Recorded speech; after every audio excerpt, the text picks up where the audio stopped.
Hai, kembali lagi bersama kami di podcast Dadakan. Malam ini topik yang akan kita bahas adalah tentang titik balik PMI.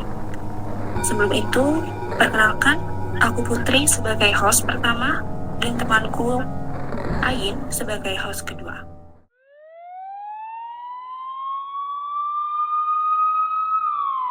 Kita tahu PMI sebagai lembaga yang selalu hadir dalam situasi darurat. Tapi, siapa yang membantu mereka saat mereka sendiri menghadapi krisis internal? Malam ini kami akan menghubungi seseorang yang pernah berada di dalam lembaga itu, yang tahu cerita dari balik layar tentang bagaimana perubahan itu dimulai.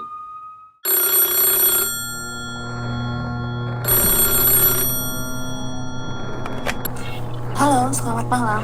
Apa benar kami telah terhubung dengan KR? Iya, halo, selamat malam. Terima kasih sudah bersedia dihubungi. Kami sedang mengangkat cerita tentang manajemen perubahan di BNI. Dan kami dengar kakak adalah saksi langsung dari masa-masa penting itu. Bisa dibilang gitu ya, Mak. Ya, menurut saya itu masa yang paling berat sih. Karena saya kan angkatan 2023 ya. Dan sekarang udah angkatan 2025 dan saya hitungannya terbilang vakum.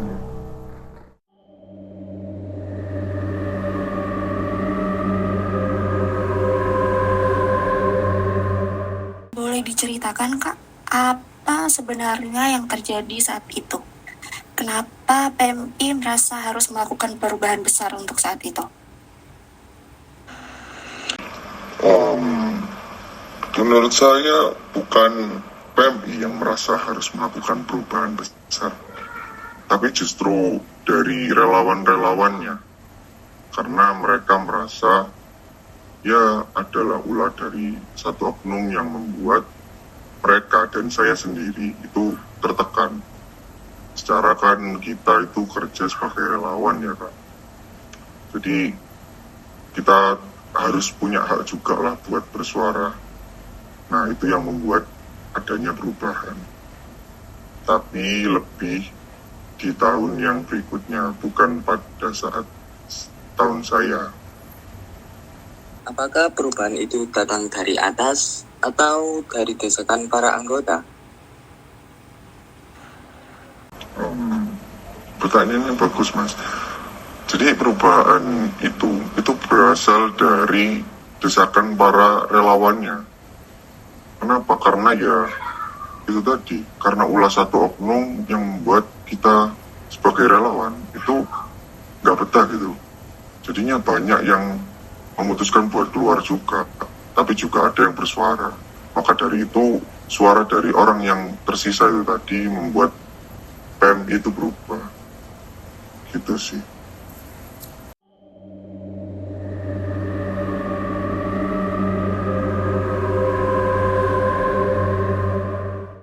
Oke kak, kita tahu bahwa perubahan itu nggak terjadi begitu saja.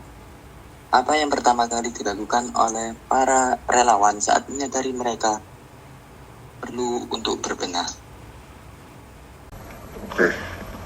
Ya, yang pertama kali buat para relawan dulu itu mereka kan ya cuman butuh bersuara aja, cuman masih kalah suaranya. Nah mereka gimana caranya buat ngumpulin suara sebanyak-banyaknya hingga pada akhirnya terrealisasikan tahun 2025 itu. Karena udah banyak keluh kesah dari para relawan, itu menjadi penggerak utama buat salah satu problem ini tadi, yaitu oknum itu tadi, itu turun dari jabatannya dan dipindahkan, gitu Mas.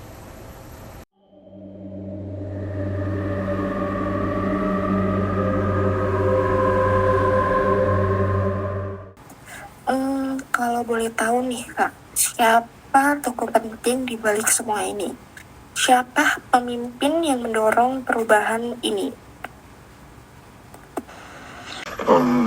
Sebenarnya itu kalau masalah pemimpin itu nggak ada, Mbak. Jadi itu cuman kesadaran akan para relawan aja buat mereka mengordinir secara bersama-sama. Jadi nggak ada yang mengepalai, nggak ada yang anu. Karena kenapa? Kalau mengepalai itu lebih dianggap sebagai pemberontakan individual. Jadinya tokoh itu semua orang, semua masa yang ada pada tahun itu, tahun 2023 hingga 2025.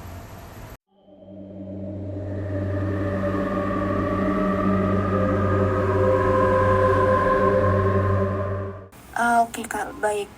Lalu untuk pertanyaan terakhir nih, kami ingin tahu apa sih dampaknya bagi anggota, bagi kakak juga dan orang-orang yang dulu satu tim dengan kakak dengan adanya perubahan yang telah terjadi ini.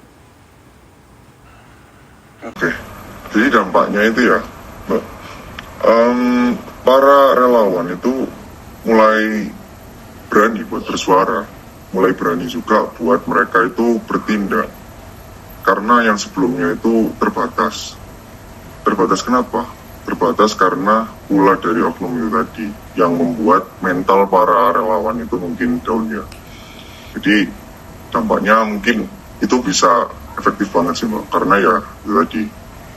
Terus bagi saya sendiri karena saya ini sekarang lagi vakum, saya pengen balik lagi sebenarnya ke PMI buat menjadi aktif lagi.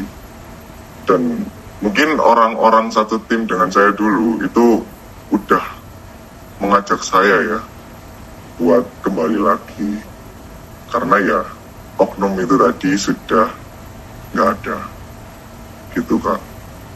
Berarti ada kemungkinan nih kakaknya buat bergabung dengan tim PMI lagi. Iya Mbak.